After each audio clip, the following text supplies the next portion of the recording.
One of the very first characters you encounter through your battles and quests for answers is Alfred, who is initially seen praying at this ominous structure. At first glance, it is unclear who the little shrine illuminated by candles is made out for, but panning up, you do see a monument of a figure whose head is obscured. This statue will become much more clear as we delve deeper into the storyline of Alfred and the clan of hunters known as the Executioners. It is impossible to talk about the Executioners without also talking about their rivals, known as the Vilebloods, who swear to Queen Annalise of the Cainhurst Castle. We will get more in depth on all this later, but for now, let's start from the beginning. When you first approach Alfred, he says this: "You're a beast hunter, aren't you? I knew it. That's precisely how I started out." He says he started out as a beast hunter like you. Now, he could have been hunting beasts for the church, which seems more likely, but it's also possible that he started out as a so-called moon-scented hunter, those who have received the blood transfusion and contractual obligations to find pale blood, who die and wake in the hunter's dream, and just like you are at the end of the game, exiled from the dream to wake in Yharnam as a mortal. Some may say this is a contradiction to Gehrman when he mentions forgetting the dream, but I have renewed thoughts on the matter. Jura and Eileen both remember the dream. Perhaps when Gehrman said forget the dream, he meant it as putting it all behind you. You know, like forget about it. Forget about it. Sometimes it just means forget about it. Oh, beg pardon. You may call me Alfred, protege of Master Logarius, hunter of Vilebloods. Now, if Alfred was a moon-scented hunter like you, the reason for being exiled is likely due to his ties to his master Logarius, by shifting his prey to Vilebloods rather than beasts, similar to Jura and Eileen, who expressed they too were hunters like you who were likely exiled for targeting other hunters rather than fulfilling their duties. It seems the only way to get exiled is to deviate from the contract made clear to you at the beginning of the game, which says to stop the source of the plague. You were cured of the scourge and basically given immortality through a blood transfusion for this reason. Stray from the master plan and you'll wind up dying and never waking up. So, what say you? Our prey might differ, but we are hunters, the both of us. Why not cooperate and discuss the things we've learned? You can tell that Alfred is a mild-mannered man and quick to trust. Even if you refuse his offer to cooperate, he takes it very well. Well, that's most unfortunate. But if you have a change of heart, you know where to come. We are, after all, fellow hunters, and tonight we hunt. But there's no reason not to cooperate with the guy. In fact, like Solaire in Dark Souls, you need to cooperate to see his entire quest through. Oh, changed our mind, have we? Then perhaps we can cooperate and discuss what we've learned. Sure, you seem like a swell guy. Oh, very good. Very good indeed. Take this to celebrate our acquaintance. His character very much reminds me of Solaire. He even comes with his own catchphrase. Beast hunting is a sacred practice. May the good blood guide your way. May the good blood guide your way. I prefer praise the sun, but you know, it'll do. Good blood is in reference to the saints, who are groomed to be vessels for revitalizing blood. And in the same sense, it shows his disdain for Vilebloods, who have a very corrupted and bad bloodline. There must be oodles for us to share. Go on. Just tell me what piques your interest. There's plenty to talk with him about, but the first two dialogue choices really have nothing to do with his character. I say, we hear out his take on these subjects and compare it to what we do know as a good refresher course. Regarding the Healing Church, he says, "As you know, the Healing Church is the fountainhead of blood healing. Well, I'm a simple hunter, quite unfamiliar with the ins and outs of the institution. But I have heard that the holy medium of blood healing is venerated in the main cathedral." Ebrietas, daughter of the cosmos, is in a cavern below the main cathedral, and by some unknown means brought there from the great Is Chalice, then became the holy medium for the choir, whom are high-ranking members of the Healing Church, and continue the work that began with Master Willem by studying the arcane. It's possible some of the old blood is being harnessed from her as well. Considering Ebrietas doesn't attack you until provoked, it's very likely she is used to the constant visitation from the choir. And that counselors of the old church reside in the high stratum of the cathedral ward. The counselors he mentions are the choir. Above the cathedral ward, you come across the orphanage, and connected to that was a research hall that conducted inhumane experiments utilizing arcane, which is now trapped in a nightmare and likely abandoned in the world Of the real. But Alfred is merely going off of hearsay and doesn't know the darker side of it all. While the Healing Church had pure intentions when established, it now seems seems there is corruption in the high-ranking clergy being kept secret to the rest of the congregation and world. If you seek blood healing, and the church is willing, you should pay them a visit. As you may have noticed by now, most of the healing church is abandoned since the old blood started turning the congregation into beasts. So you don't encounter any healing church members still alive besides Sister Adela, and she'll happily give you blood healing. Some of the choir can be found, but they have their own sinister plans and aren't the friendliest people. So paying them a visit is easier said than done. When you ask him about Byrgenwerth, he tells you, Byrgenwerth is an old place of learning, and the tomb of the gods, carved out below Yharnam, should be familiar to every hunter. Well, once a group of young Byrgenwerth scholars discovered a holy medium deep within the tomb. This led to the founding of the Healing Church and the establishment of blood healing.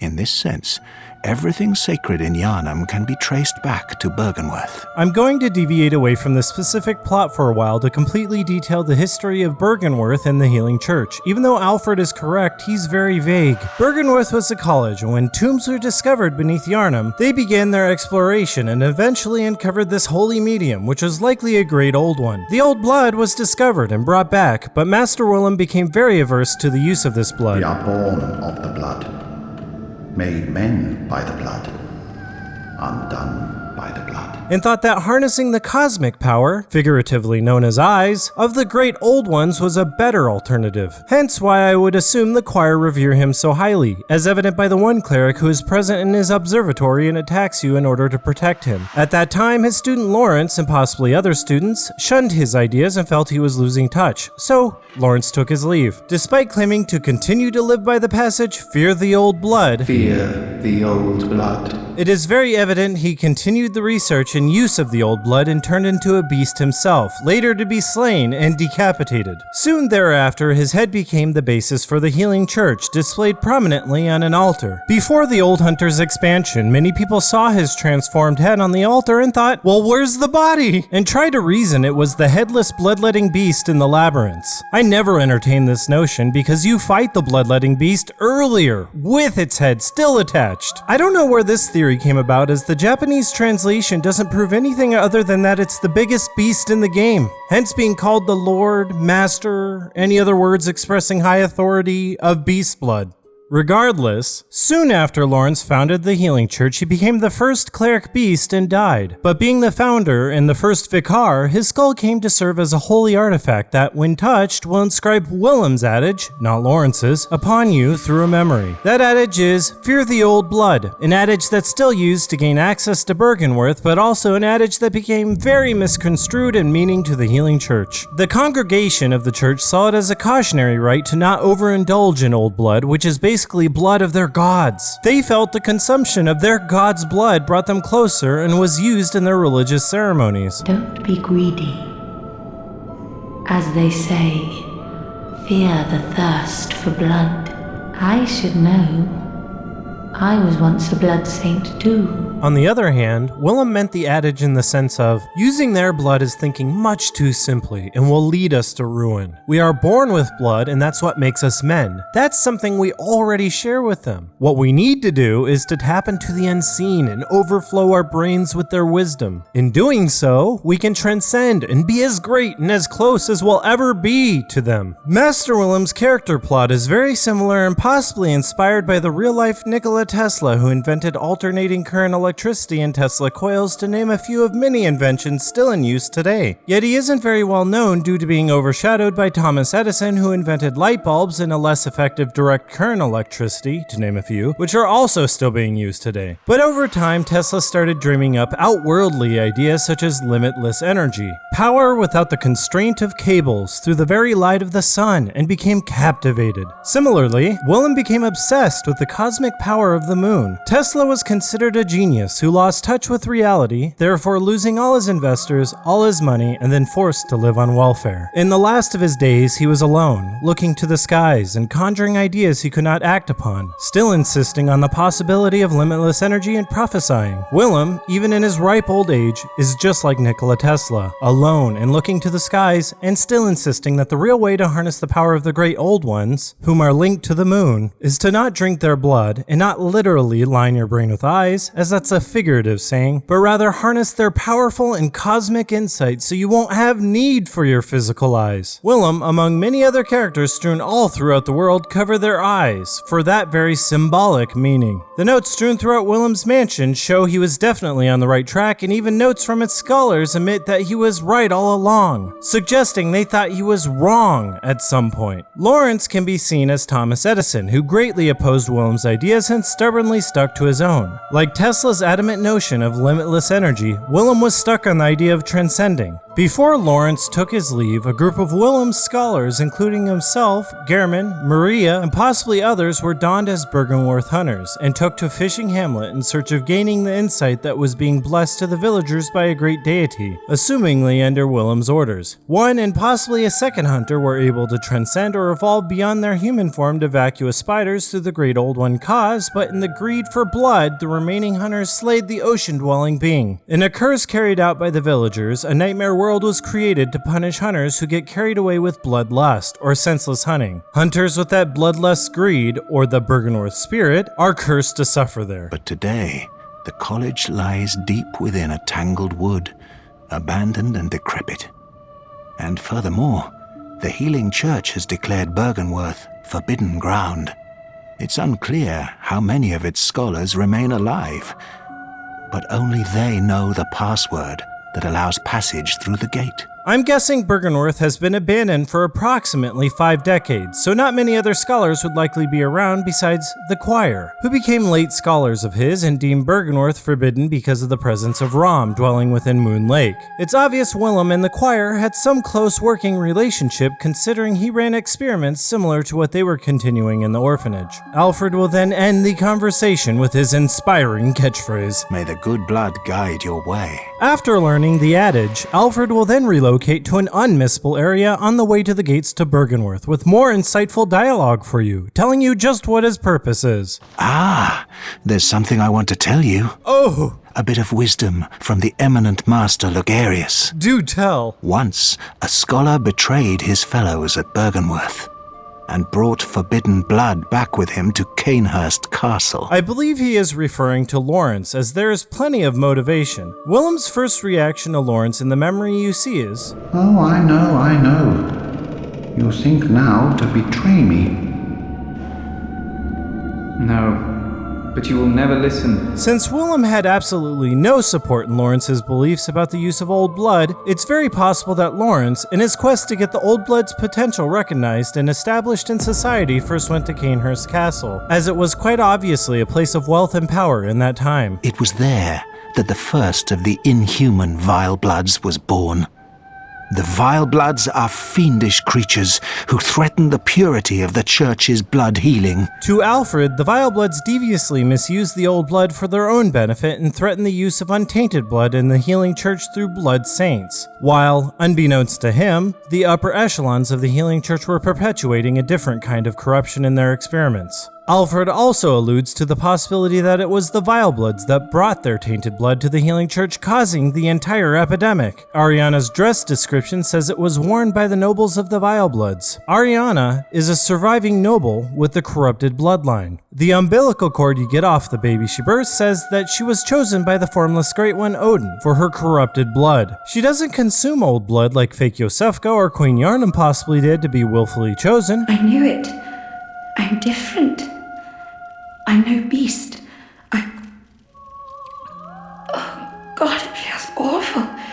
But it proves that I'm chosen. But rather, Ariana was chosen because the blood already exists in her bloodline. She didn't know what was happening, and certainly didn't want to be a surrogate mother, considering how badly this corrupted blood spread. When the moon presence was beckoned, the females who didn't turn into beasts became surrogate mothers for their respective gods, the Great Old Ones, the source of the old blood. In madness, the Saint Adela will murder Ariana, then try to murder you if you consume too much of Ariana's corrupted blood. This shows just how much true saints despise the corrupted bloodline and those consuming their blood. And the use of blood outside the church is highly forbidden. Why do you think Sister Adela is always keeping an eye on you every time you talk to Ariana? As I said before, jealousy may play a part in it as well. The ruler of the Vilebloods is still alive today. And so, to honor my master's wishes, I search for the path to Cainhurst Castle. Alfred wants to find the castle to honor his master Logarius. Well, that's a bit vague, so we'll press him more. In his time, Master Logarius led his executioners into Cainhurst Castle to cleanse it of the Vilebloods. But all did not go well, and Master Logarius became a blessed anchor, guarding us from evil. Tragic, tragic times. That Master Logarius should be abandoned in the accursed domain of the Vilebloods. I must free him, so that he may be properly honored in martyrdom. Logarius and his executioners went to Cainhurst Castle to rid of all the Vilebloods. As it sounds, they did some major damage, and everyone was killed except for Logarius and the Vileblood Queen. Because of that, the battle is at a standstill, and presumably for a very long time. You can find executioner attire littered around and plenty of corpses suggesting something very calamitous occurred. Now, Logarius guards the Queen of Vileblood's chamber from anyone hoping to visit with her, be they hopeful recruits or established Vilebloods to offer their blood drugs to her. She uses these so that she may one day give birth to a child of blood. No idea how many of these she needs in order to do so. A child of blood could literally entail an impregnation through blood, but it most likely means the birth of an infant great one. Alfred wants to free Logarius, but in order to free Logarius, he would have to put an end to the queen. I'm assuming there aren't many executioners left. In fact, it's safe to say Alfred and Logarius are the last two of them, considering how quick Alfred is to cooperate with you. I bid you farewell. It has been a pleasure. And so it becomes your task to help Alfred find the way to the castle. And luckily for you, on the very stretcher you start the game on is a summons to the castle. Oddly enough, it's addressed to you. This is just one of the many few supernatural aspects of Cainhurst you will notice with no real logical explanation. When you arrive to Hemwick Charnel Lane, a stagecoach arrives with a phantom driver and takes you there. This whole scene was inspired by the classic book and 1931 movie Dracula, complete with the ominous horse and hurried carriage ride, scenic shot of the castle, the ride in, and even the phantom driver. I say driver. What do you mean by going at this? Even gates and doors mysteriously open upon your arrival, beckoning you to enter, just like in Dracula. Because of these ties to Dracula, we can safely assume the queen has some hand in bringing you here despite being locked in a battle. If the fact that the horses being completely unmanned is weird enough, when you get there, you'll see the horses are frozen and long dead. Even the carriage looks old and unused, with ice covering it, worn from the weather. And even more queer is the fact that the road you were driven in on is completely decimated. We can assume Yharnam is across the water and over where the clock tower is, right there. But it makes it pretty obvious there's some sort of supernatural aspect to the summons, and it's only with the summons you can get here. Talk about a fortress! Not only is it surrounded by water, but there are no roads in. No wonder Alfred can't find it, but standing around doesn't help his matter much. Or does it? Perhaps he is so quick to buddy-buddy with every new hunter and hopes one will bring him a summon to the castle so he can finally carry out his task? Maybe? Upon entering the gates to the castle, you'll find many mosquito-like monsters. It's obvious they were Vilebloods at one time, judging from the silver-gray hair, who overindulged in blood so much so they turned into blood-sucking beasts. There are 3 variations of them ranging in the size of their bellies. The over-bloated and fat bloodsucker won't even attack you. In fact, it turns away from you to hide its face, as if ashamed of itself, which I find very interesting. It's as if these aberrations retain their humanity, but attack at any chance to feed, unable to control themselves. This is a good glimpse of what happens to many Vilebloods who are unable to control their bloodlust. There are many statues strewn about. Most are very oddly placed or crumbled to the ground in a state of disarray, likely from the siege on the castle. Once you enter the castle, you'll find delusional servants hard at work maintaining cleanliness, but attack them once and they'll show you no mercy. Some will spot you and attack you unprovoked. Cainhurst Castle is haunted by the ghosts of the slain during the siege of the Executioners. You'll find many female noble Vileblood ghosts wielding daggers littering the interiors. It seems many of them had their throats ruthlessly cut. A story can be ascertained, especially in the dining areas. It seems some inspiration was derived from the Game of Thrones Red Wedding scene here. As they were sitting for a feast, executioners possibly rushed the place and slit all their throats. There's even a few headless ghosts that were likely beheaded in death. I mean, they were killed by executioners after all, and executioners are known for what? beheading. In examination of the environments, you can tell there is certainly a lot of history within the castle. The statues depict that of kings and queens, nobles, naked ladies, and especially that of babies or potential heirs. There was definitely a medieval monarchy system in place, likely before the Cainhurst nobles were corrupted and decimated in war. Then, if you look closely enough, you'll notice some seemingly normal gargoyle heads protruding from the walls, some broken off, but wait a second, there's more to it! It seems a jester is seated in the lap of it, almost as if using it as a chair, either from software has a sense of humor, or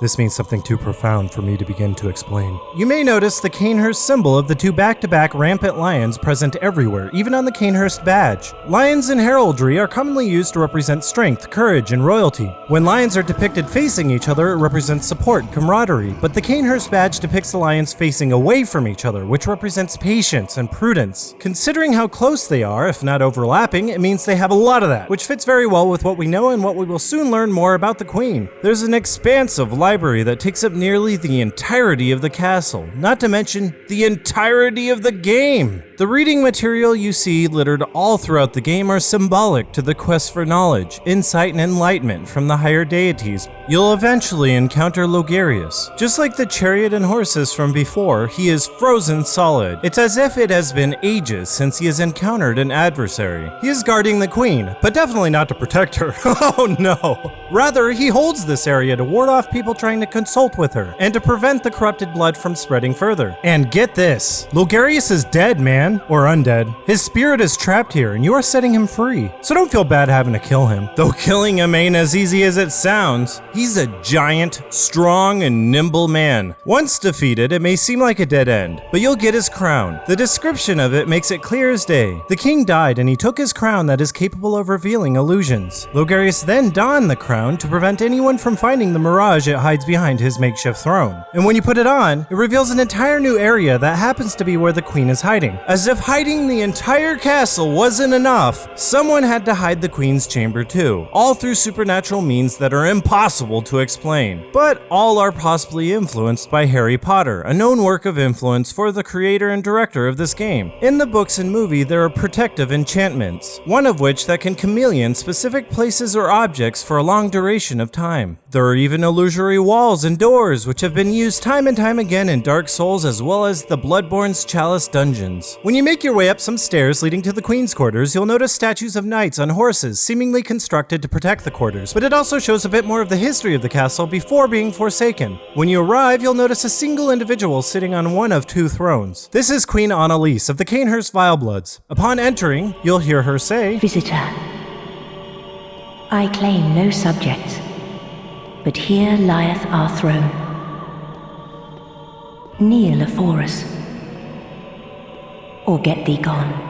Even to an outsider, in the ruins of the forsaken and uninhabited castle, she maintains her age-old customary and authoritative nature and will not speak to you directly. In fact, she addresses herself in third person. Such impudence.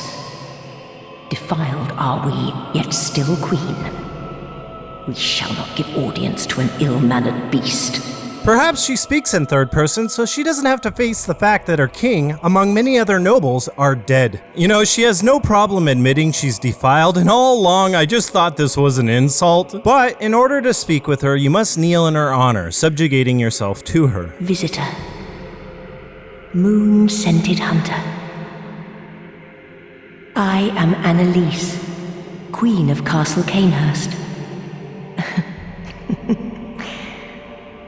Ruler of the Vilebloods, and sworn enemy of the Church.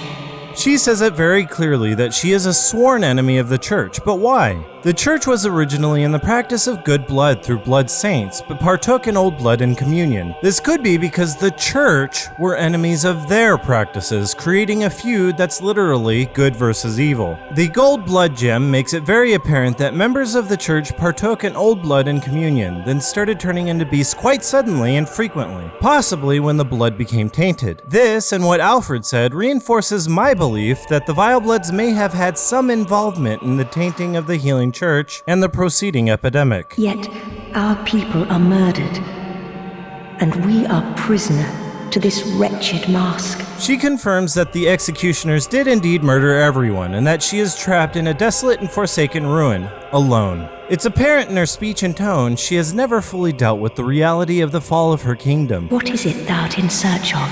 If you swear to the Vilebloods, she calls out how strange it is for a hunter to wish to become defiled. Well, well. An odd hunter thou art indeed. We've tired of these piteous nights. Share in our plight, and take oath against the church. If thou wouldst this path walk, I prithee, partake of my rotted blood.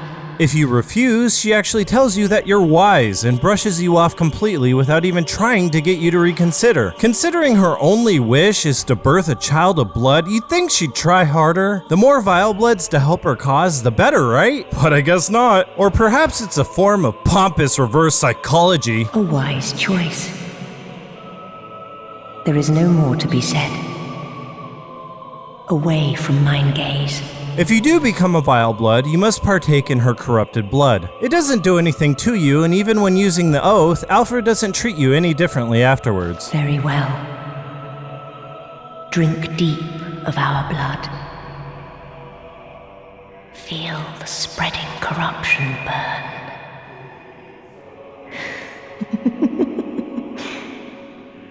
Now, thou art too a Vileblood. We two, the very last on this earth. What I find very interesting is that she mentions that now only you and her are the very last Vilebloods. This is probably true for the moment, but you do see a Vileblood in the cathedral at the end of Eileen's quest line that will fight you even if you are a Vileblood too, complete with the armor and oath. Why would a Vileblood fight another unprovoked? Well, the rune he drops should explain it. It mentions that it resonates with the servants of Queen Annalise, and that they crave the Queen's blood and want nothing else in return. Vilebloods will slay other Vilebloods for their blood drugs out of greed, in order to have a drink of the Queen's intoxicating and corrupted blood. Since you defeated Logarius and exposed the illusion hiding the Queen, other hunters now have easier access to the Queen, allowing her to rebuild her army, as ungoverned and ruthless as they are. With the corruption oath equipped, you will get blood drug drops from any other hunter you kill. Return to the Queen and give her one. Thy gift pleases us. Let this reward be thine. Indulge thyself in our tainted blood. And you will get a chance to drink in her corrupted blood once again. There is definitely a prominent theme of glutton and greed in this game, especially here. I mean, look at the Cainhurst bloodsuckers who got so obsessed and addicted to blood, they transformed into monsters that represent their desires. Look at the Healing Church's clerics who know they will turn into beasts, yet still overindulge in corrupted blood. You can continue giving Annalise as many blood drugs as you please, but it only adds you to a Vileblood register, an in-game leaderboard. No matter how much corrupted blood you consume, nothing changes in the game's lore. So have at it! Drink till you're fat! Arrant fool. Vile blood or no, forget not. We are thy queen. Bend the knee. Vile blood or no, respect will be shown. Kneel.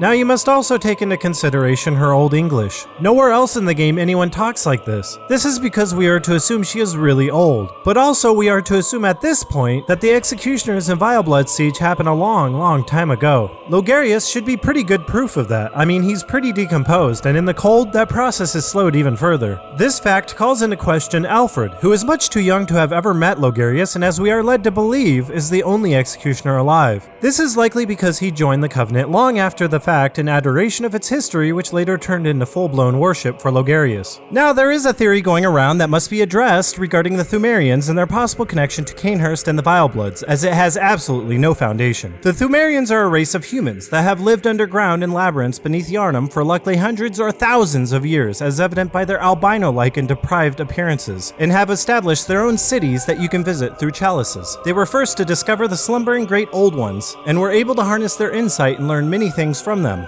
Now they exist to protect the great beings that reside below. They, like Cainhurst, have a monarchy system in place with a female as a queen and burial habits similar to ancient Egyptians. There's no evidence they ever rose to the surface. A theory found online by Seeker of Fire, which I assume was the origin of the widely accepted epidemic, misinterpreted an item description, thus taking his theory on a misguided path. The item description says the Thumerian monarch was traditionally a woman who assumed a name with classical roots. That means whoever became the monarch either already has or takes on a name of an already existing city, such as in the case with Queen Yharnam. He thought that the monarch established the city of Yharnam, but that is not what the item description says at all. You see Queen Yharnam's apparition on 2 occasions as symbolic hints to the storyline, and that's all. She shows up to tell you that she lost her baby, that she's sad about it, and that her baby is Murgo. Deep within the dungeons, there is a very rare ring of betrothal in a sarcophagus. In the description, it says it's only permitted by the Great Ones to those slated to bear a special child. This was assumingly gifted to the Thumerians, who likely helped populate the Great Old One's race in exchange for their powers and extended lives. The Thumerian Queen Yharnam was the one who actually gave birth to the special child named Murgo. It was taken away from her and nursed by a Great One within a nightmare. The ring was really meant for someone like Queen Yharnam, but there is no way to propose to her, no matter how beautiful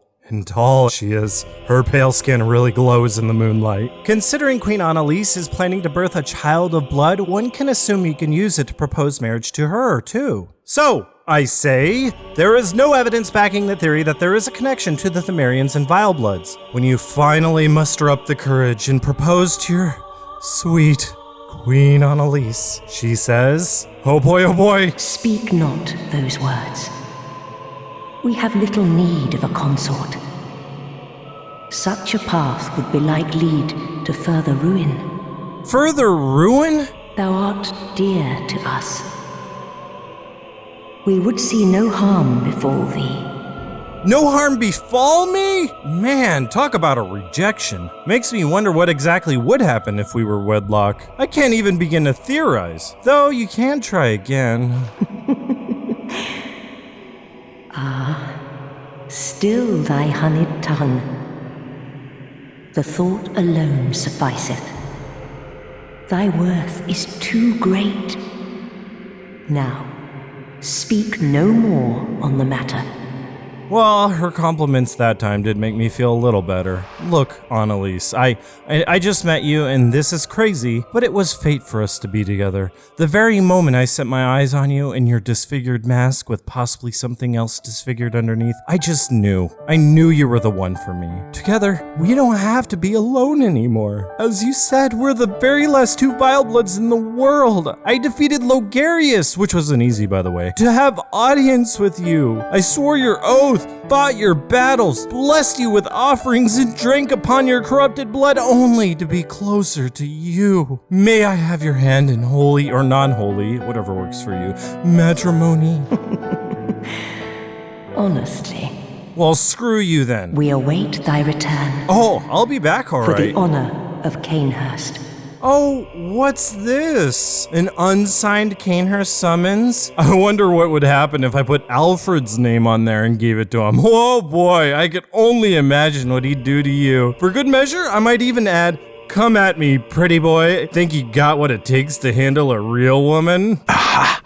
Is that the sigil of Cainhurst? Yeah, and she even called you an impotent pretty boy. You can't stand for that. I've heard tell of Cainhurst nobles and their amusingly pompous invitations. Wonderful.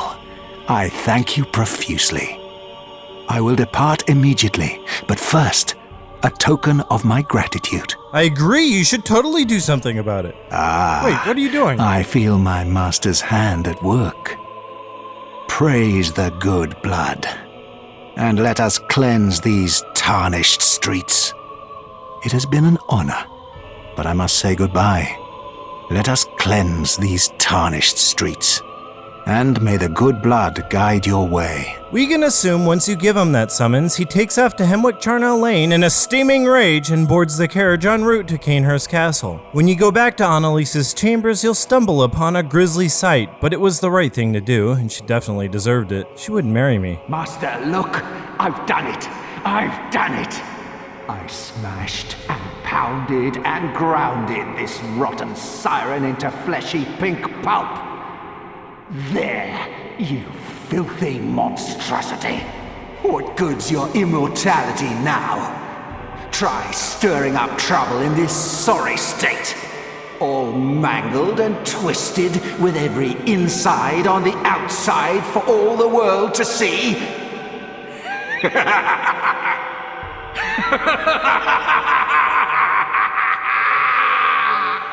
You got it. Queen Annalise is immortal, a vampire, topping off the whole Dracula reference. Alfred should have just thrown garlic at her and plunged a wooden stake into her heart, for God's sake. Now you can understand Logarius' motivation, why the war has been at a stalemate, and why he didn't just offer. And that's because, well, he couldn't. Annalise is probably the only immortal Vileblood, but why? I cannot answer this. Even when looking at her splattered remains, it writhes eerily, suggesting that she's still alive, even in the gruesome state Alfred left her.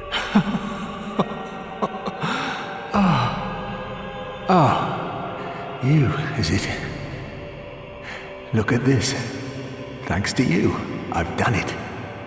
Well, isn't it wonderful? Now Master can be canonized as a true martyr. I've done it. I have.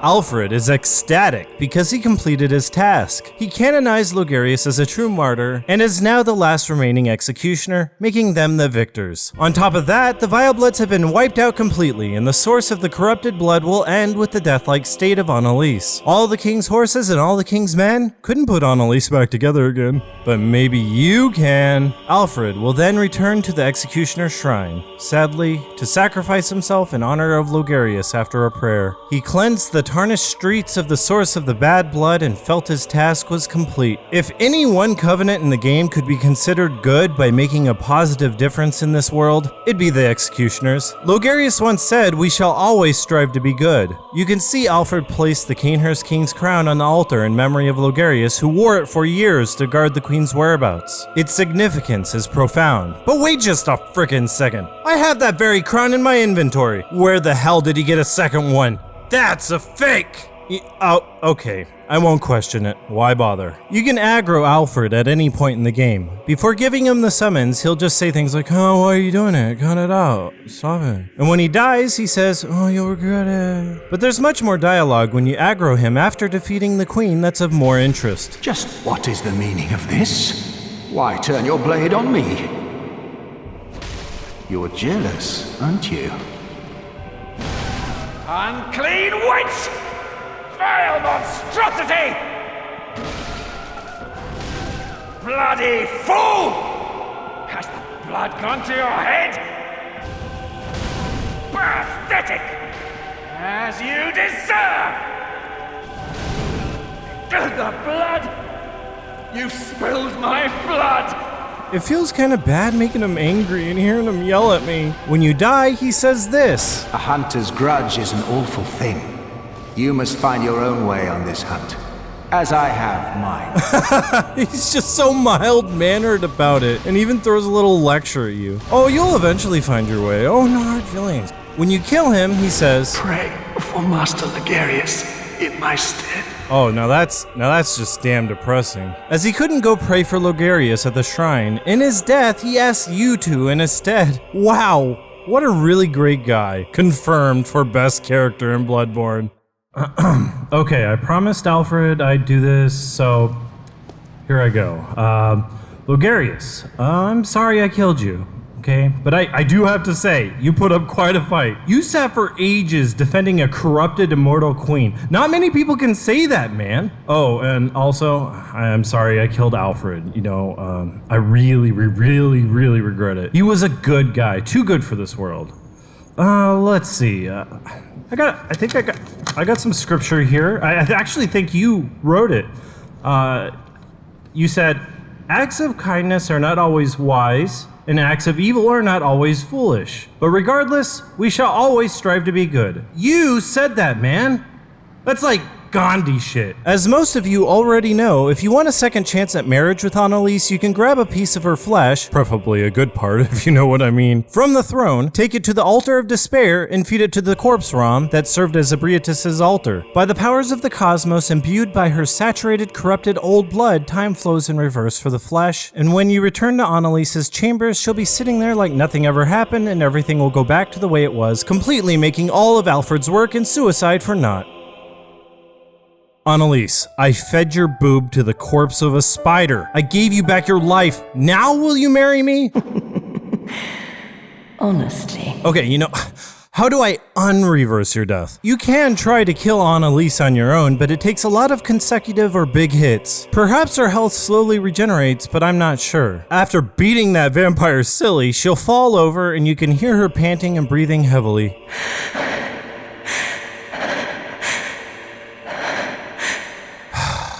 But when you leave and come back, she'll be flesh putty again, making it so that you have to go out of your way to revive her once more. When back to her original self, she'll nonchalantly say, Well, well. Thou wearest a second face. She quickly forgives you. With a chuckle even. It matters not. Our flesh is undying. Speak thy mind. And things go right back to normal. Damn it, I failed Alfred. The nicest, kindest, handsomest guy. But maybe I should have just married him instead. Then maybe he'd have something to live for. And maybe he wouldn't have gone and killed himself. Oh, God. Oh, and one more thing, Logarius. I know this doesn't concern you, but Alfred, if you're listening, I think I don't know. I liked you. It's okay if you didn't feel the same way, but I had to get it off my chest. Dating a vampire just sounded really cool. I mean, like really, really cool. You have to admit, you can't fault me. But to be honest, I really wish you didn't have to die. You're like the coolest person I met in Yharnam.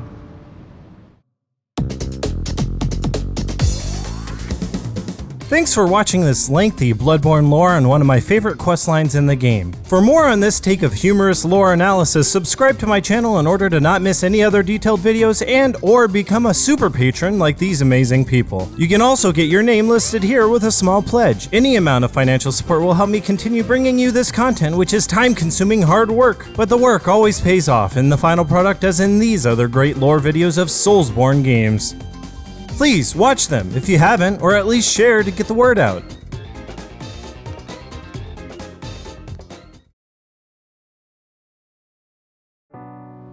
Also, you know, Logarius. Yeah, I know I keep coming back to pray to you, and I'm sorry, I might be overstaying my welcome, but I'm heading off to the kingdom of Lothric now. I've been there, and I have to say, it's pretty good. It's not as scary, but I do have to say, it was a wild ride, and everything I've experienced here was just phenomenal. I definitely will be coming back sooner or later, but hey, maybe next time I won't kill you and Freddy. Yeah, that's what I call him now. You know, I couldn't choose between Al or Fred, but you know, I just settled on Freddy. So, you know, hate to say it, but goodbye. Goodbyes are forever. It's kind of the issue I have with saying goodbye.